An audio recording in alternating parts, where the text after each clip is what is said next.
Do you know what time it is? Do you know what time it is? Do you know what time it is? Hey guys, before we get too deep into this video, let's shout out our sponsor. SKIPT, Seeds of Power, a 48-page graphic novel written by Florian Pfeiffer and drawn by Don-Mark Nocita and Brian Arfel Magne. It is the first book in a 5-part sci-fi crime saga.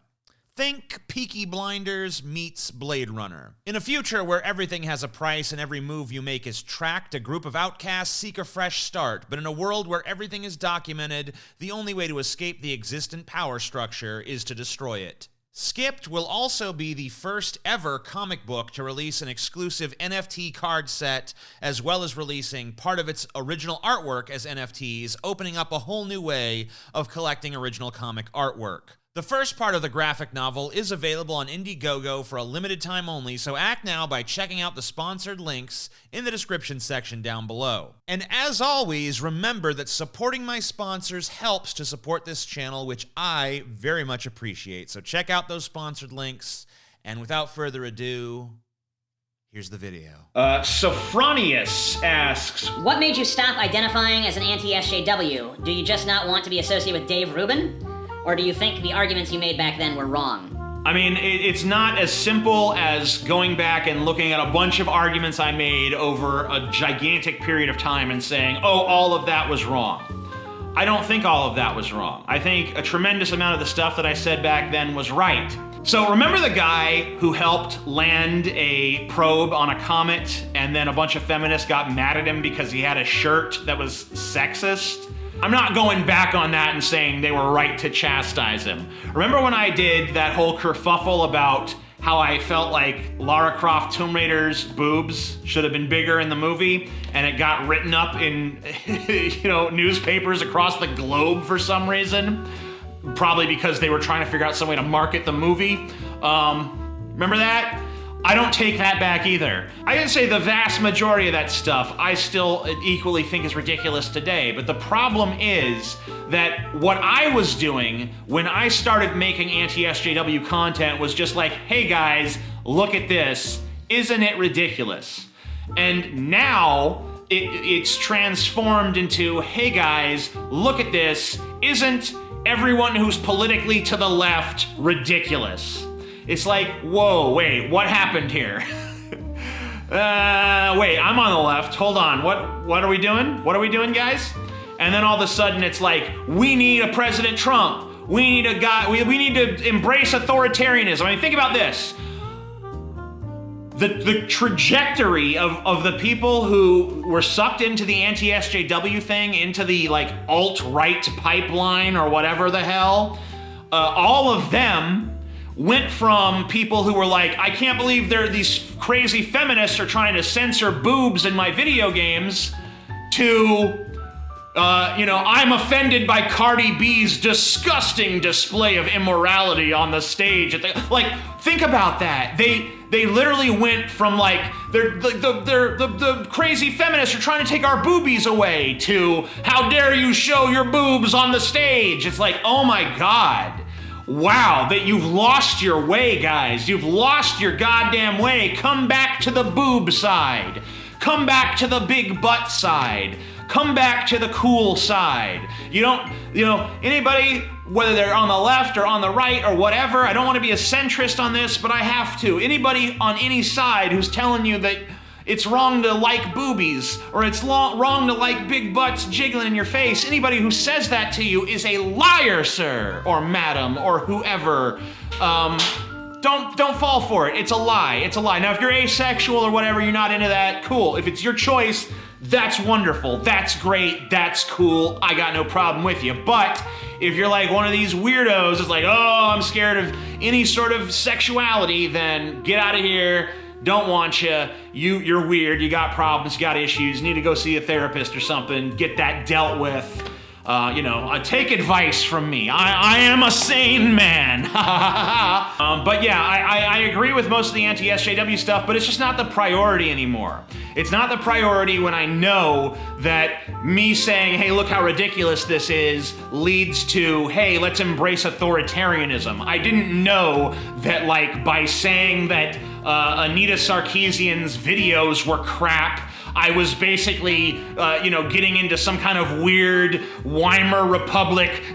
This is degenerate art. We must have a strong man to. Like, I didn't know we were playing that game until, like, I was a little slow on that uptake. And so now it's like, I don't even want to touch it. I created the damn genre. I invented the damn genre, and I don't even want anything to do with it anymore. It's like, this is gross to me now. Get this the hell out of my sight and my presence, right?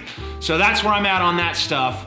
But I still think SJWs are ridiculous. We just call them woke scolds now, so it's fine. Everything I used to say about SJWs, I just now say woke scold, because that's the approved in some circles anyway, like the Voshite circles way of criticizing these, like, ridiculous, like, performative, the boobs in this video game objectify, whatever, who cares? You're garbage. Don't speak to me. I am better than you, and you do not deserve, my ears cannot be tainted with the hideous sound of your terrible voice spouting awful opinions. I can't handle it, okay?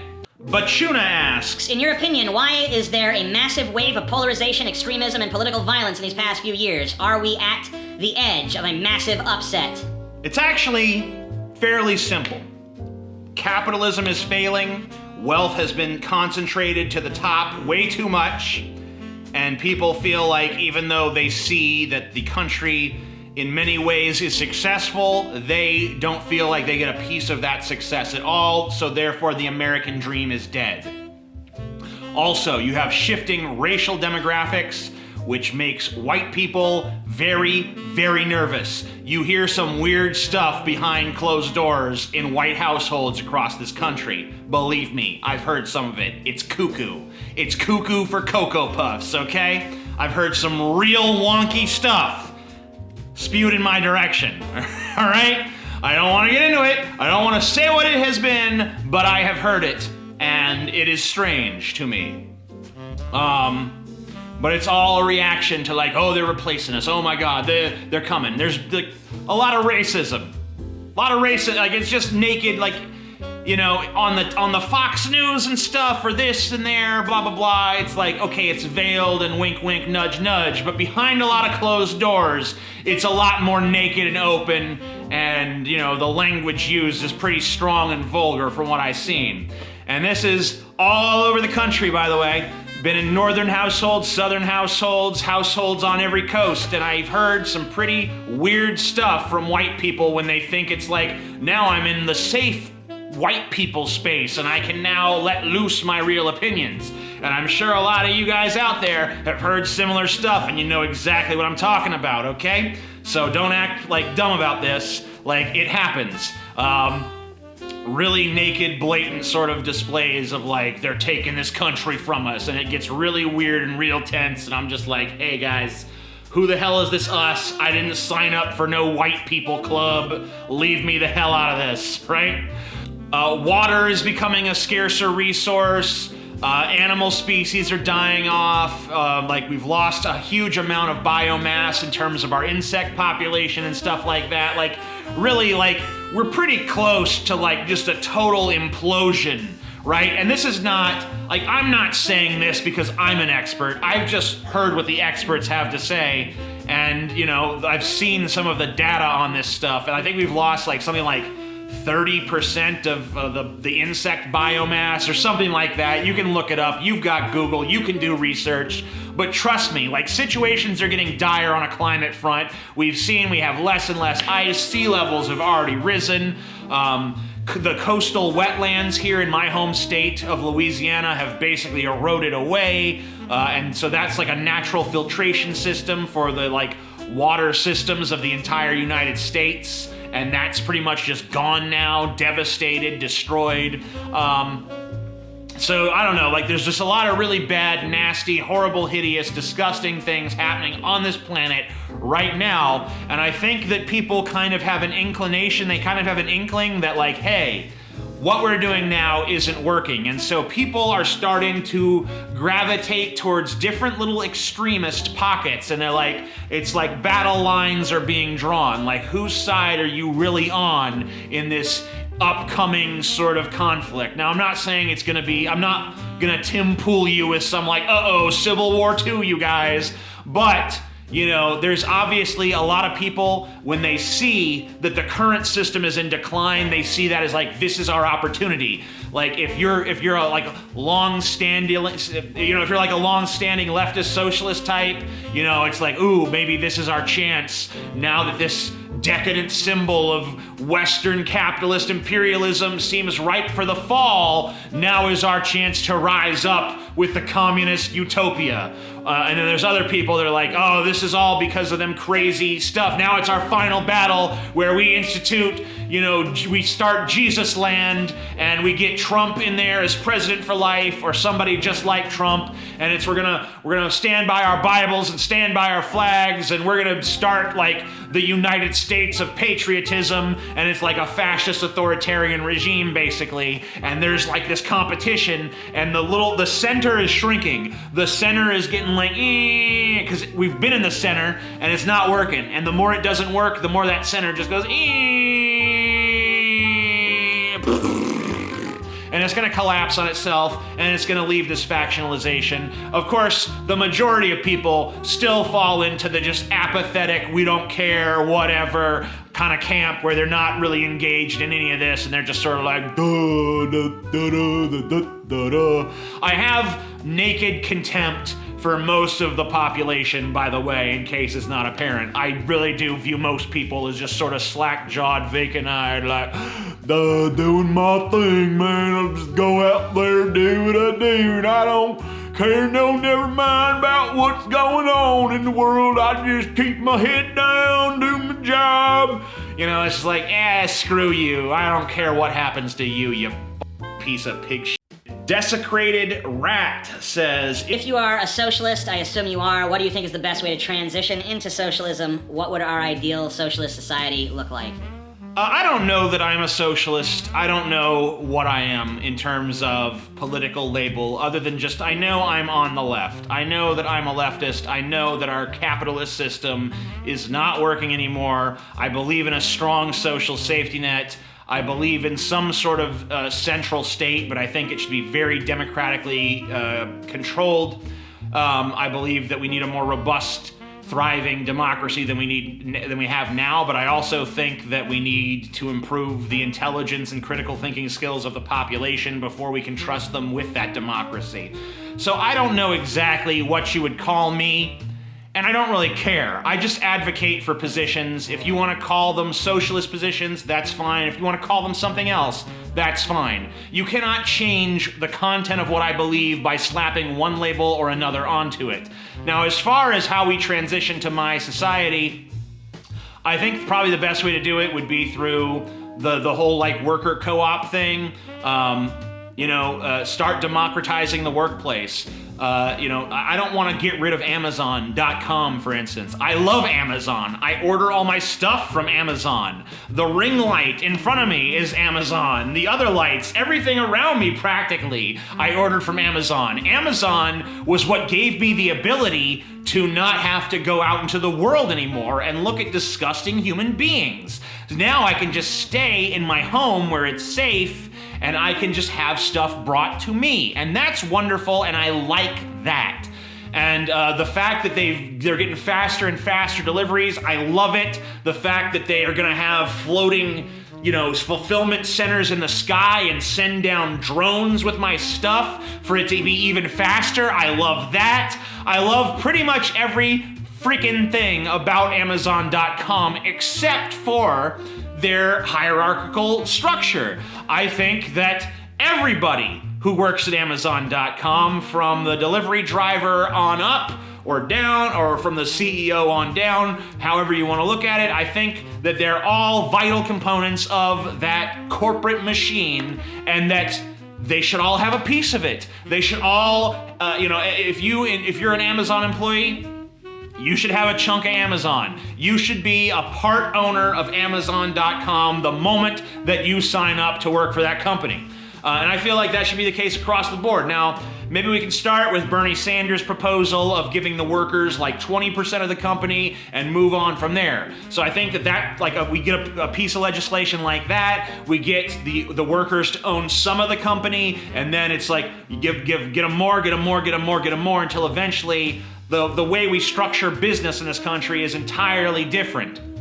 Now, maybe at some point with automation and stuff, work becomes an irrelevant thing. I think that, there's a strong streak of futurism in me, okay? I'm not one of these people that's scared of robots and terrified of technology. I think technology is our friend if it's used right. Technology is just like a gun or a knife or anything. You can use that knife to slice your steak, or you can use it to cut your neighbor's throat. You can use that gun to shoot at a target, or to have a little fun, blow off a little steam, or you can use it to murder people. So every tool has good and bad purposes, and I think automation and like Alexas and stuff like that, and these machines that collect data, like all of this stuff could be used for good. It's just not. It's used for evil because it's in the hands of some super rich, evil tycoon people like Jeff Bezos, who we all know is freaking Lex Luthor. Can we just call him Lex Luthor? He's Lex Luthor, okay? He's not Jeff Bezos, he's Lex Luthor. He's come to our dimension because he knows there's no Superman here, and he's gonna take over. So we can't let him do it. We gotta take his money away. He can have his little thing like, hey, thanks for making this Amazon stuff. Here's your little, you get $10 million and that's what you do. And then the rest of it, we're spreading around to all these other people. I'm basically in that boat. And we're gonna use this technology for good and all that stuff. And it's gonna be wonderful, and it's gonna be a utopia, and it's gonna be brilliant and visionary. Now, do I think any of that's what's actually gonna happen? No, I think that these powers are going to, as they get this technology, they're just gonna use it more and more to entrench their power deeper and deeper. They're gonna push human beings out of the equation, just let people starve. Then when the revolt happens, they'll all go fly to New Zealand and hide in their bunkers while, then they'll think it's gonna be like this Atlas Shrugged thing where society collapses without their genius and stuff, but probably we're gonna get better off without them, and then when they come back, I don't know if I can say that on YouTube. In Minecraft, whatever, I'm gonna edit that part out. Whatever, it's all good, it's all wonderful, it's all happy, everyone's just gonna be smiley and good, but look, there's paths forward that are good paths. And there's paths forward that are bad paths. And right now, the people who are in control want us to go down those bad paths. They want to go down the paths that further and further their power and diminish our power more and more and more and more. So now is the time to act. Now is the time to step up to them. And, really the time was a while ago, but, the best time was then, the second best time is now, so we got to do it. You want any sort of future for yourself, for your offspring, for whatever you might have, whatever investment you might have in this world, if you want a future for that, then you gotta stand up now. Because otherwise, there's not gonna be a future. Not for you, not for yours. Unless you're Jeff Bezos watching this. I know you're watching, Jeff. I know who you are. I know who you are. And you know what? We're sending out a distress call to Superman. We're sending out a distress call to Kal-El! Kal-El, if you can hear this, please. Lex Luthor is here. He's in our dimension. Someone transmit it. Transmit it on all frequencies. Dick the Boss Lady Coughlin. Hey, TJ. About 11 years ago, you and I had a very nasty YouTube drama from which neither of us came out looking good. I don't know what you're talking about. I always look good. I just like to say no hard feelings, we cool. That was the first time I'd taken part in someone else's Q&A. Yeah, dude, no hard feelings. It's all good. I don't care anymore. I don't even remember what it was about. So, whatever. All right, well, that's all the time we have for today. I mean, technically, there's no one stopping me, but I just don't feel like answering anymore. How about that? All right? How about that? Don't worry. There's more coming. There's more coming. You'll see. You'll see. It's gonna be great. Until then, join the Pessimist Productions Patreon, see all kinds of great content. like this, like my Abandoned Hopes, like the Friday episodes of my podcast, Deep Fat Fried. If you're not a subscriber to my Deep Fat Fried channel, check that out down below. There's lots of links down below, in fact. Check out all the links down below. They're wonderful. They're great. You got to check them out. You got to check them out. I know. I say it every week, and you don't check them out. You're just like, I don't want to check them out. Check them out. Come on, please. I'm begging you. Follow me on Twitter. Follow me on Instagram. Follow me on, well, I don't really care if you follow me on Facebook, but please, come on, please, please, please, please, please. I'm begging you. Check out the links. Check them out. I'm desperate. I'm desperate, you guys. Please. I'm desperate for you to check out those links. I need you to check out those links. I'm begging you. I'm begging you to check out those links, you guys. Please, please, please. I mean, if you feel like it, you know, whatever. It's like no sweat off my balls, right?